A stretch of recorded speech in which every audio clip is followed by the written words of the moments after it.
কার্তিক মাসে south east কোণাটা ফাঁকা থাকে, সাউথ ইস্ট কোণায় খনন কার্য শুরু করতে হয় শুরুতে,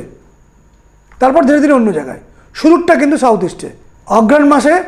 নর্থ ইস্ট কোণায় খনন করতে হয়, মাঘ মাসেও নর্থ ইস্টে খনন করতে হয়,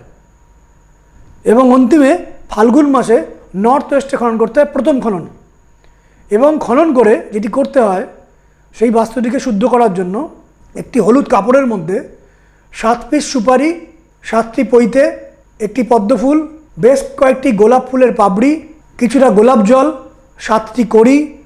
শুকনো 7 গাঁট হলুদ, কিছুটা স্বর্ণ, এটা হলুদ কাপড়ে ভালো করে মুড়ে পুরোহিত মশাইকে দিয়ে পুজো করিয়ে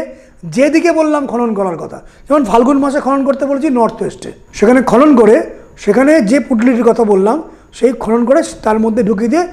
বাস্তুনাগের পুজো করে, বাস্তু দেবতার পুজো করে, পঞ্চদেবতার পুজো করে, এবং বংশের 3 পুরুষের যারা জীবিত নেই সেই বংশের